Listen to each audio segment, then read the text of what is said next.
हे guys welcome back. So आज हमारे साथ है आदर्श। सो हम लोग साथ में थे आर्टिकलशिप में, हम लोगों ने भोपाल से आर्टिकलशिप करी थी and he is my junior and finally he is now CA Adarsh Agarwal. So इसका अटेम्प्ट क्लियर हुआ है May 22 में and he is recently placed in Trident via small campus. So Adarsh over to you. सबसे पहले तो इस बार के जो अटेम्प्ट का बिग सिटी कैंपस हुआ था एंड जो स्मॉल सिटी कैंपस है उसके एक्सपीरियंस के बारे में बताइए। बिग कैंपस जो इंटरव्यू था उसमें मेरे को 8 कंपनीज आई थी। सबसे पहली कंपनी थी ओरेकल प्राइवेट लिमिटेड, फिर मेरे को HDFC बैंक आया था, देन मेरे को 3 PwC कंपनीज आई थी और BSR कंपनी LLP आई थी। बिग सिटी कैंपस कौन सा चूज किया था तुमने? बैंगलोर। ओके। सो बैंगलोर में 8 कंपनीज ने शॉर्टलिस्ट किया था।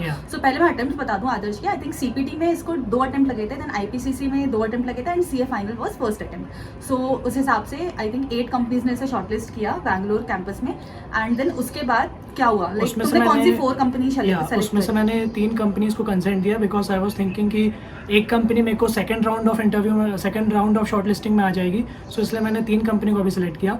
But that was my biggest mistake.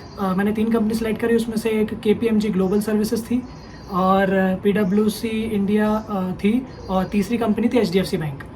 और मेरे इंटरव्यू शेड्यूल जो हुए थे तो उसमें ऐसा हुआ कि PwC इंडिया ने मुझे डिस्क्वालीफाई कर दिया।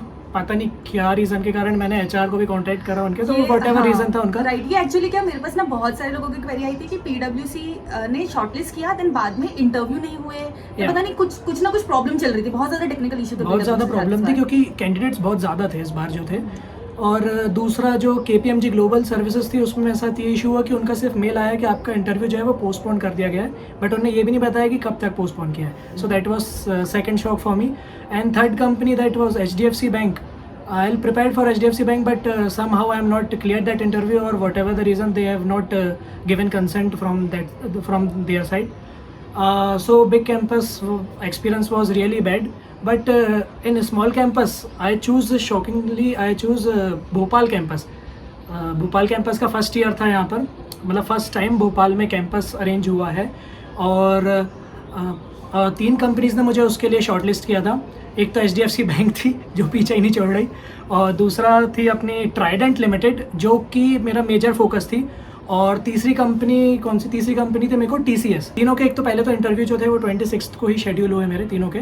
देन जो TCS थी वो मेरे को पैकेज ऑफर कर रही थी 7.5 lakhs का। Psychometric test was also arrange in TCS। And second company जो थी वो ट्राइडेंट लिमिटेड थी जो मेरा मेजर अट्रैक्शन था, जहाँ मुझे जाना था। और third as usual HDFC bank. Trident limited ने पैकेज ऑफर करा था 18 lakhs का एंड HDFC ऑफर में a package of 12 lakhs। So मैंने इंटरव्यू दोनों के दिए, ट्राइडेंट लिमिटेड का भी दिया और HDFC बैंक का भी इंटरव्यू दिया। जो ट्राइडेंट लिमिटेड का इंटरव्यू था वो मेरे लिए रियली बहुत अच्छा एक्सपीरियंस था, बहुत सारी लर्निंग मिली, उससे बहुत कुछ सीखने को मिला। क्योंकि जो ट्राइडेंट लिमिटेड का इंटरव्यू था वो मेरा पैनल 1 कंडक्ट कर रहा था और सबसे पहले मॉर्निंग में ही था, 9:30 के अराउंड मॉर्निंग में। और उन्होंने मुझे 40 to 45 मिनट्स ग्रिल करा उस इंटरव्यू में। 3 लोगों का पैनल था इंटरव्यू का। मैंने प्रिपेयर क्या क्या करा था, मैंने फाइनेंस का SFM मोस्टली पूरा रिवाइज करा था जो CA फाइनल का है। मैंने इंटर के जो फाइनेंशियल रेशियोज़ होते हैं वो एनालिसिस वाले वो पूरा पार्ट पढ़ा था, वो कि वो बहुत ज़्यादा इंपॉर्टेंस रखता है, वो कि मेरे को फाइनेंस के डोमेन चाहिए। फिर मैंने थोड़े GST भी पढ़ा था क्योंकि मुझे डोमेन क्लियर नहीं था। उन्होंने साफ बोला था कि डोमेन क्लियर नहीं है आपका, मतलब डोमेन मेरे को क्लियर नहीं था कि वो किस उसमें रखने वाले। मेरे को जाना फाइनेंस में था बट उन्होंने क्लियर नहीं करा था डोमेन। तो और थोड़ा बहुत मैंने ऑडिट भी देखा क्योंकि वो कहाँ से कौन से क्वेश्चन आने वाले हैं ये पता नहीं था कुछ भी। ठीक है, तो मैंने ये तीनों डोमेन की प्रिपरेशन थोड़ी थोड़ी करी थी। तो फिर इंटरव्यू जब हुआ तो उनके सबसे पहले तो मेरे से आते से ही एक तो वो बहुत काइंड लोग थे, मतलब जो इंटरव्यू ले रहे थे बिल्कुल ऐसा नहीं लग रहा कि वो बहुत हायर पोजीशन पर है। इट वाज अ वेरी हाँ, मतलब बहुत अच्छा एक्सपीरियंस था वो। मेरे को 10 मिनट्स वेट कराया क्योंकि पूरा पैनल इकट्ठा नहीं हुआ था और उस समय भी मेरा वीडियो ऑन था। तो देन उसके बाद उन्होंने कितने लोग थे? पैनल में 3 लोग थे, तीनों के वीडियोस ऑफ थे, सिर्फ मेरा वीडियो ऑन था।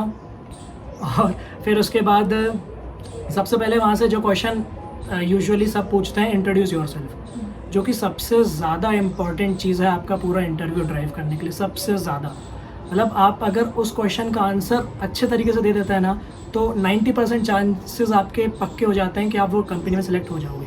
क्योंकि और मैंने उसके लिए लिटरली प्रिपेयर करा था अच्छा, क्योंकि मैं पहले से 5-6 इंटरव्यूज़ दे चुका था, तो मेरे को अच्छा एक्सपीरियंस हो चुका था, कॉन्फिडेंस आ गया था और मैंने उस क्वेश्चन को लिखा था प्रॉपर। प्रिपेयर किया था उसके लिए बोलने के लिए, मैंने उसके लिए बहुत बार प्रिपेयर करा था। मैं जहाँ भी जाता था मन में उसके लिए प्रिपेयर करता रहता था बार बार कि वहाँ पे मैं फंबल ना करूँ। तो इंट्रोड्यूस योरसेल्फ जो क्वेश्चन उन्होंने पूछा, जो कि बहुत इंपॉर्टेंट क्वेश्चन था, तो उसका मैंने उन्हें जो बोलना चालू करा था वो मेरा 5 to 6 मिनट्स अराउंड था। उसमें मैंने वो जो क्वेश्चन है ना उसको फ्रेम करना बहुत ज़्यादा ज़रूरी है। सबसे पहले तो उसको मैंने फ्रेम इस तरीके से किया था कि सामने वाले को पता चल जाए मेरे बैकग्राउंड के बारे में। ये नहीं पता चले उसको कि मेरे रिज्यूमे में क्या लिखा है, वो तो वो पढ़ ही सकता है, उसके पास मेरा रिज्यूमे है, सबके पास मेरा रिज्यूमे है उनमें से। बट मुझे ये बताना उनको कि मैं कॉमर्स क्यों चूज़ करा, मैं CA में क्यों आया, मैं ट्राइडेंट में क्यों आना चाहता हूँ, मैंने ट्राइडेंट जैसा कोई काम किया है कि नहीं, मेरे आर्टिकलशिप एक्सपीरियंसेस क्या थे, उन्हें ये जानना है, उनको ये मेजर फोकस है। तो सबसे पहले मैंने उन्हें ये बताया कि मैंने कॉमर्स क्यों चूज़ करा, फिर मैंने उन्हें ये बताया कि मैंने CA क्यों स्टार्ट करा, देन उन्हें मैंने ये बताया कि ट्राइडेंट के जैसे हमारे पास क्लाइंट्स हैं और मैं ट्राइडेंट में इसलिए आना चाहता हूँ कि उनका काम करा है मैंने, भले ही वो ट्राइडेंट जितने लेवल पे नहीं है बट वो एटलीस्ट उस तरीके का काम कर रहा है और मेरे को क्यूरियोसिटी है कंपनी में आने की, ठीक है। तो मैंने वो बताया। देन उसके बाद मैंने उन्हें बताया कि मैंने और अभी रिसेंटली क्या करा है मेरे रिजल्ट्स के बाद, क्योंकि वो बहुत ज़्यादा ज़रूरी है। आप जो 2 महीने 2.5 महीने का वेट करते हो कैंपस इंटरव्यूज़ के लिए, उस टाइम पे आपने अपने आप को और ज़्यादा वो करना है, क्या करना है, रिफ़ाइन करना है। हाँ। उस टाइम पे आपने अपने आप को और ज़्यादा रिफ़ाइन करना है जिससे कि आपके सिलेक्शन के चांसेस और बढ़े। सो वो टाइम भी अच्छा क्रूशियल, ऐसा नहीं कि आप बन गए CA तो आप बस आप टाइम पास करो, ऐसा नहीं है। नेटफ्लिक्स एंड चिल नहीं है, आपको थोड़ा वो करना पड़ेगा, उसके बाद भी एफर्ट्स मारने पड़ेंगे, ग्रूमिंग करनी पड़ेगी जब तक आपका सिलेक्शन नहीं हो जाता। तो मैंने वो वाली चीज़ करी, उसका रिजल्ट मुझे इंटरव्यू में दिखा। फिर इंट्रोड्यूस योरसेल्फ के बाद उन्होंने मुझे सेकंड क्वेश्चन सबसे पहले ये पूछा कि आपके आर्टिकलशिप एक्सपीरियंस क्या थे, तो मैंने उन्हें बताया। देन उसके बाद उन्होंने मेरे से ये पूछा कि आपके इंटरनल ऑडिट, उन्होंने स्पेसिफिकली पूछा कि इंटरनल ऑडिट में आपकी कोई सा आपने इंटरनल ऑडिट करा है रिसेंटली और उसमें क्या फाइंडिंग्स थी आपकी मेजर। सो मैंने कोई एज सच बहुत बड़े इंटरनल ऑडिट नहीं करे, मतलब करा था एक, बट उसका नाम मुझे उस समय याद नहीं आया। तो मैंने उन्हें बस एक प्राइवेट लिमिटेड कंपनी है, अच्छी बड़ी कंपनी है, 120 करोड़ अराउंड उसका टर्नओवर है, मैंने उस कंपनी के बारे में बताया उन्हें कि मैंने इसका इंटरनल ऑडिट करा है। और मैंने उनको एक स्पेसिफिक एरिया बताया, वहाँ फेंकने की ज़रूरत नहीं रहती, वहाँ पे स्पेसिफिक मैंने उन्हें एरिया बताया कि मैंने क्या चेक करा। मैंने उनके चेक करे थे POs और उनके जो सप्लायर के इन्वॉइसेस आते हैं, और उसमें जो डिस्क्रिपेंसीज मुझे मिली थी मैंने उनको वो इलेबोरेट करके बताई। और उन्होंने मेरे से ये पूछा कि उसके बाद आपने उसको क्या सजेशन दिया उनको, तो मैंने उनको वो बताया कि जो मैंने उन्हें सजेशंस दिए, जैसे कि मैंने उनको बोला कि आपका स्टाफ बहुत ओवरबर्डनड है, तो आपको रिक्रूट करने की ज़रूरत है कुछ और क्वालिफाइड लोगों को, और आपको जो आपका क्वांटिटी का रिकन्सिलेशन करने की बहुत ज़्यादा ज़रूरत है, जो आपका मिसमैच निकलता है PO और सप्लायर इन्वॉइसेस में। सो ये 2 चीज़ मैंने उन्हें बोली। देन उसके बाद उन्होंने मेरे से सरप्राइजिंगली पूछा, सेकंड जो पैनल के लोग थे उन्होंने मेरे से पूछा कि आपका स्टैट्यूटरी ऑडिट अगर आप कर रहे हो किसी कंपनी का और उनका आपको क्रेडिटर्स का चेक करना है तो आप वो कैसे चेक करोगे।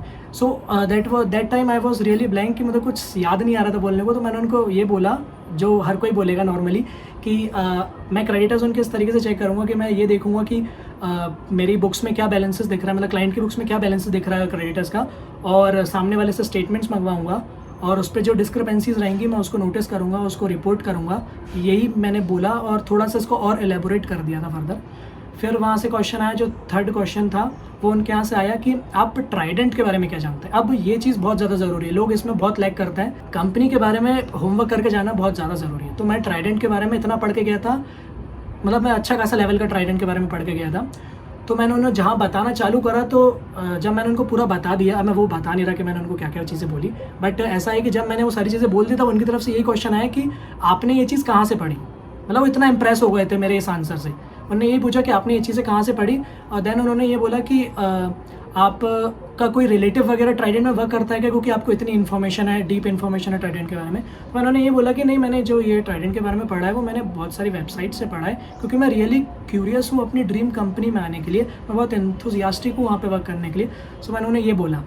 सो इसके बेसिस पर ही वो बहुत ज़्यादा इम्प्रेस हो चुके थे। देन उनमें से एक ने मेरे से पूछा कि आप GST के अमेंडमेंट्स बताओ अभी रिसेंट वाले, कि GST में क्या चेंजेस आए हैं, क्या अमेंडमेंट्स हैं।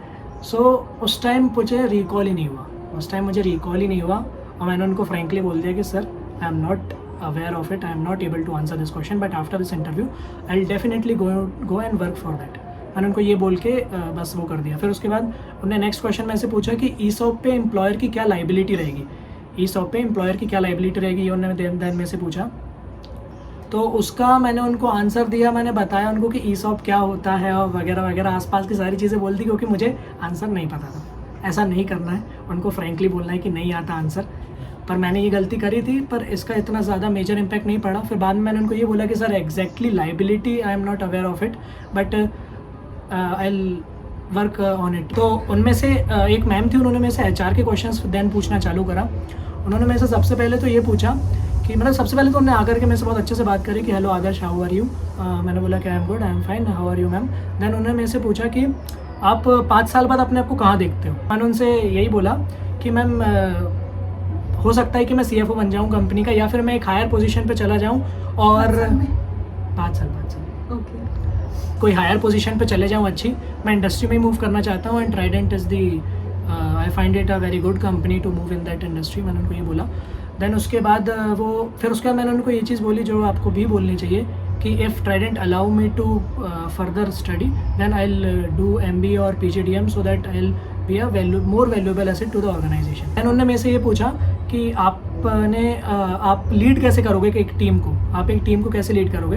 तो मैंने उनको ये बोला कि मैम मेरा रीसेंट एक्सपीरियंस जो मेरा आर्टिकलशिप के डेज़ में था, वहाँ पे भी मैंने as a senior audit assistant काम किया है काफ़ी क्लाइंट्स के लिए। एंड मैंने 3 to 4 पीपल्स की टीम भी लीड करी है काफ़ी बार। So I have a good exposure in that.